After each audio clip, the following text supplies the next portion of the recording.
Hello à tous, j'espère que vous allez bien. Aujourd'hui, je reviens pour vous parler de ma santé, vous donner des nouvelles. Ça y est, ça fait 6 mois que j'ai arrêté le traitement contre l'hyperthyroïdie. S'il y a des personnes qui sont nouvelles, ça fait à peu près 2 ans que je parle de mon expérience avec l'hyperthyroïdie, la maladie de base d'eau.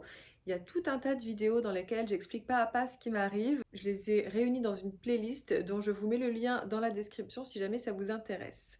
Donc j'ai fait une prise de sang il y a quelques jours, c'était seulement la TSH parce que c'est la seule chose qu'on contrôle actuellement avec mon endocrinologue. J'ai fait une prise de sang au bout d'un mois, 3 mois et là c'est la prise de sang des 6 mois et en fait entre ma TSH 3 mois après le traitement et ma TSH de maintenant 6 mois après le traitement, il y a quasiment pas de variation. Il y a 3 mois, elle était à 1,420 et il y a quelques jours, elle était à 1,390. Pour être honnête avec vous, entre deux, j'ai fait un bilan sanguin assez complet et dedans il y avait la TSH et à ce moment-là, elle était à 2,190. Donc ça bouge un petit peu. Je pense que je sais pourquoi. Je pense que je me suis un petit peu épuisée, que j'ai un petit peu fatigué mes surrénales. Ça ralentit ma thyroïde. C'est mon interprétation en fonction de mes ressentis au niveau des symptômes et des activités que j'ai en général. Mais je ne sais pas si c'est vrai ou pas. Dans tous les cas, il n'y a pas eu beaucoup de changements. Ça reste dans la norme. Donc pour le moment, il n'y a pas de problème.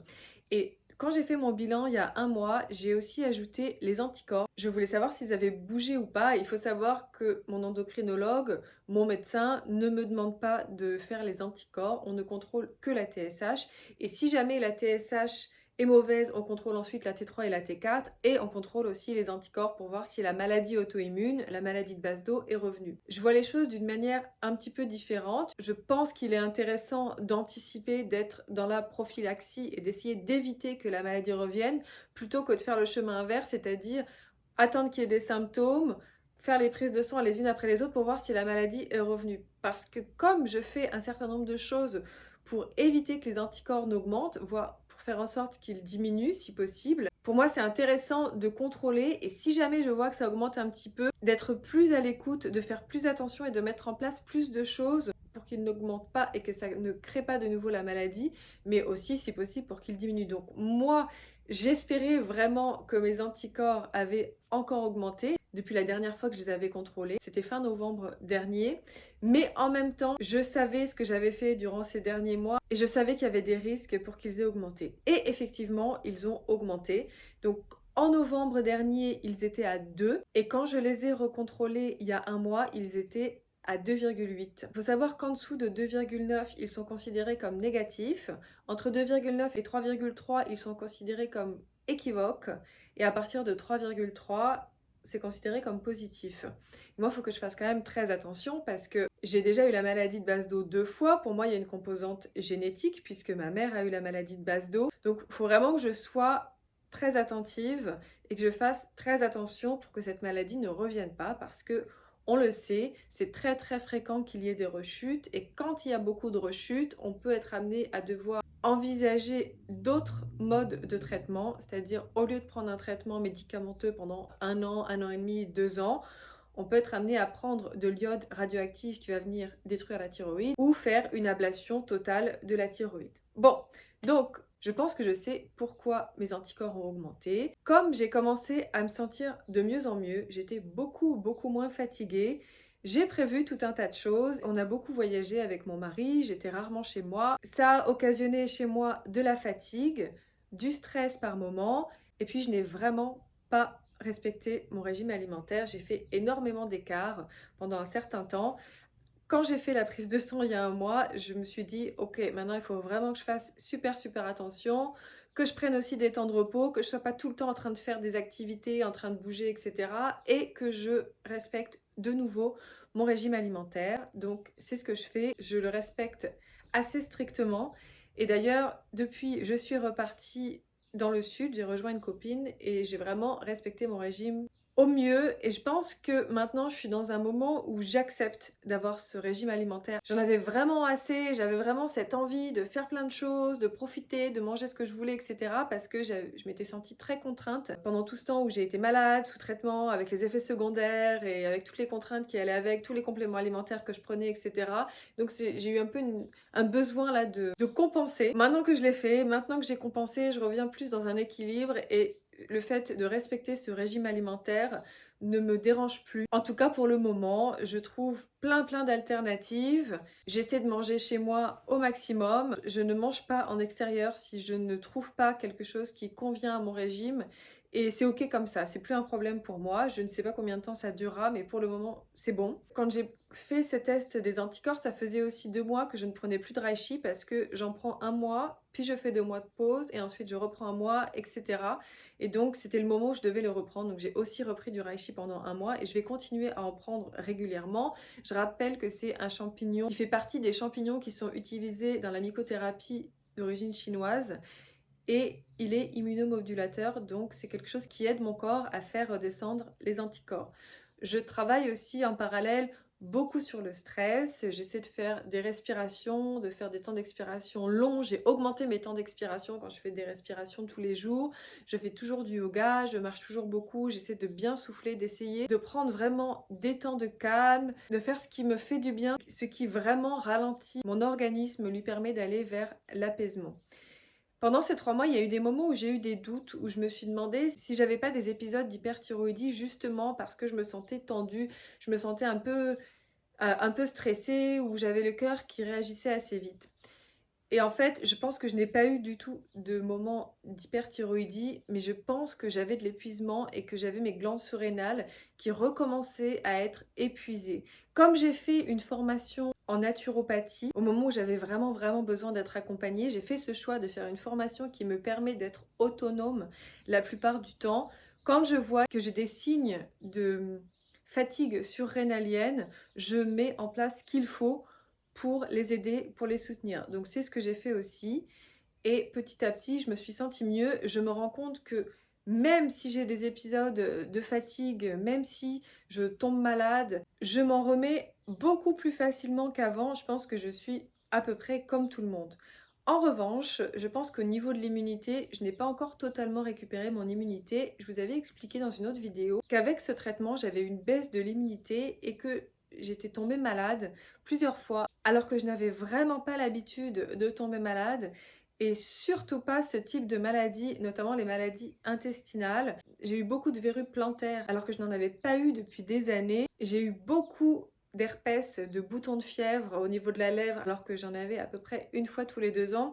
Ça n'est pas encore totalement rétabli. Ça va quand même mieux.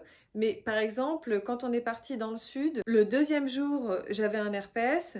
Ensuite, il s'est passé une semaine où ça allait à peu près. Ensuite, on est parti en Italie et là, je suis tombée super malade, comme si j'avais attrapé une gastro-entérite, mais c'est quelque chose qui m'était jamais arrivé de ma vie. Mais même si j'ai été très malade, c'était assez surprenant pour moi, mon corps s'est remis assez rapidement et je suis assez contente. Donc, je retrouve quand même une certaine confiance en mon corps et vraiment, je le soutiens au maximum. Donc, je prends le reishi pour éviter que cette maladie auto-immune ne revienne. Je prends toujours de la vitamine B12 parce que mon alimentation ne me permet pas d'avoir suffisamment de B12, probablement parce que mon estomac ne l'absorbe pas suffisamment bien, donc je maintiens un bon taux. Je prends toujours de la vitamine D et ça c'est vraiment important quand on a une maladie auto-immune d'avoir des bons taux de vitamine D. Au moment où j'ai commencé à prendre de la vitamine D, c'était il y a longtemps déjà, j'avais effectivement une carence. Là, je l'ai recontrôlée. J'ai un taux qui est satisfaisant, donc je continue à en prendre et je m'expose aussi au soleil de manière raisonnable quand c'est possible. Il faut savoir que le test de la vitamine D et le test des anticorps, ce sont des tests qu'il faut payer, mais moi je choisis de les payer parce que j'ai besoin de savoir où j'en suis dans mon corps pour savoir comment l'accompagner au mieux. Au niveau de mon régime, je l'avais déjà expliqué, mais je le redis brièvement, je ne mange pas de gluten ni de produits laitiers. Je mange assez peu de sucre. Je ne consomme pas d'alcool, mais ça, c'était déjà le cas avant. Et j'essaie de consommer beaucoup d'antioxydants, d'avoir un apport suffisant en protéines, etc., etc. Pour avoir vraiment des informations sur la manière dont on peut manger, je vous renvoie vers d'autres chaînes, d'autres contenus, des personnes qui sont professionnelles dans le domaine. Moi, c'est juste pour vous dire en gros ce que j'ai mis en place, mais il y a vraiment des contenus qui sont très intéressants à ce sujet. N'hésitez pas à vous tourner vers ce type de contenu pour vous accompagner. Je le rappelle, je partage juste mon expérience parce que je pense que ça peut être vraiment intéressant, mais je ne peux pas vous conseiller. Parallèlement à cela, moi je fais un travail sur mes intestins parce que souvent, les maladies auto-immunes sont liées avec des troubles au niveau des intestins. La plupart d'entre nous avons des troubles qui soient plus ou moins importants, qui soient plus ou moins gênants. Et donc, c'est vraiment important d'aller travailler dessus. Je ne vais vraiment pas rentrer dans les détails parce que vraiment, ça dépend des gens, ça dépend de ce qu'on a, etc. Et moi, c'est grâce au programme que j'ai fait que je sais quelles sont mes problématiques, quelles sont les manières d'y remédier, etc. Maintenant que je n'ai plus de traitement, que je prends moins de compléments alimentaires, je me concentre beaucoup plus sur cette phase-là parce que c'est vraiment important d'avoir des intestins en très bonne santé pour avoir une bonne santé globale et notamment pour éviter les maladies auto-immunes. Donc là, en ce moment, je suis en train de suivre un protocole et ça va durer sur plusieurs mois. Ça fait partie des choses que je mets en place pour vraiment accompagner mon corps au mieux. Au niveau de mon cœur, parce que c'était vraiment le symptôme le plus gênant, le plus handicapant que j'avais énormément de tachycardie, j'avais aussi des extrasystoles. Ça va beaucoup mieux.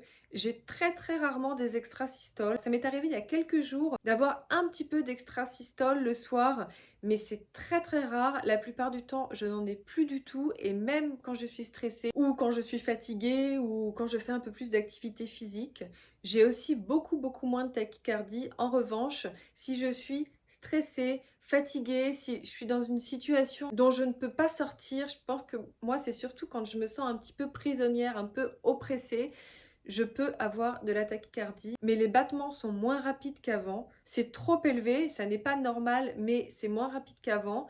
J'ai tout un tas de techniques qui me permettent de les faire descendre et surtout j'accepte maintenant d'avoir de la tachycardie. C'est-à-dire que c'est clair que je n'aime pas ça, que j'ai envie que ça redescende, mais je fais en sorte que ça ne soit pas une obsession, que ça ne m'angoisse pas parce que si jamais j'ajoute de l'angoisse à la tachycardie, évidemment elle va augmenter, ça va être encore plus compliqué. Et pourtant, je suis sortie de ma zone de confort, je me suis mise dans des situations qui peuvent faire augmenter mon rythme cardiaque. Je le sais, je l'ai fait volontairement parce que je veux évoluer, je veux aller de mieux en mieux et je veux être en mesure de plus en plus de faire tout ce que j'ai envie de faire, même si il faut vraiment que j'y aille progressivement.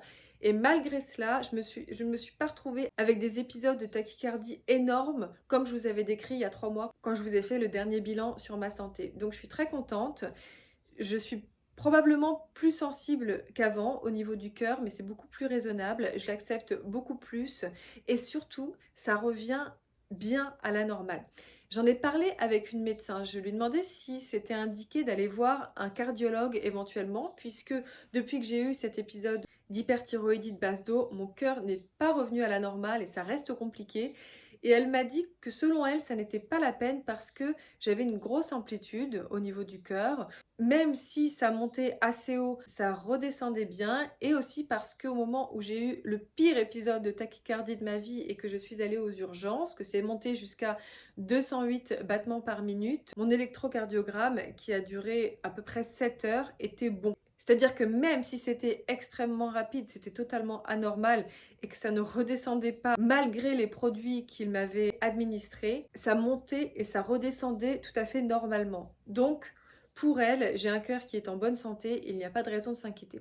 Et ce qui est vraiment rassurant pour moi, c'est que maintenant, quand je fais de l'exercice physique, mon cœur n'augmente pas énormément. C'est-à-dire qu'il m'est arrivé, par exemple, de faire de la danse pendant un certain temps, de prendre mon rythme cardiaque immédiatement et d'être autour de 83 sans avoir pris de temps de repos. Donc vraiment, ça va beaucoup mieux, j'ai une meilleure tolérance à l'effort. C'est plutôt dans les situations de stress que je peux avoir ces augmentations au niveau du rythme cardiaque. Je pense que ça va être de mieux en mieux, surtout que je fais de plus en plus d'activité physique. Je compte faire aussi de plus en plus d'activités incluant du cardio et je pense que ça ira de mieux en mieux à partir du moment où je continue tout ce que j'ai mis en place jusque-là et que j'augmente l'intensité et la fréquence de mes activités physiques. Je continue à marcher, je fais du yoga régulièrement, 1 à 2 fois par semaine.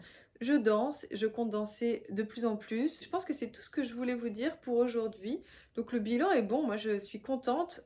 Évidemment, le fait que les anticorps aient un petit peu augmenté, j'aime pas trop ça. Je ne me focalise pas du tout là-dessus. Maintenant que je sais que ça a augmenté, je suis beaucoup plus vigilante et je suis beaucoup plus bienveillante avec mon corps. C'est comme si j'avais une relation avec mon corps beaucoup plus apaisée, beaucoup plus sereine et petit à petit, je lui fais plus confiance et je trouve qu'il me le rend bien. Et j'espère que ça va continuer comme ça et j'espère que même si évidemment dans la vie il y a des hauts et des bas, il y a des épreuves, c'est normal, j'espère que je serai en mesure d'accompagner au mieux mon corps, quelle que soit la situation, quels que soient les événements extérieurs et d'éviter, je l'espère, la rechute. J'espère que vous allez bien. N'hésitez pas à me donner de vos nouvelles dans les commentaires. Je serai très contente de vous lire. Si jamais la vidéo vous a intéressé, n'hésitez pas à me le montrer en commentant, en likant, en partageant la vidéo. Vous savez que c'est comme ça que vous permettez à ma chaîne d'être vue, à mes vidéos d'être proposées à des personnes qui ne me connaissent pas. Je vous remercie beaucoup si vous le faites déjà.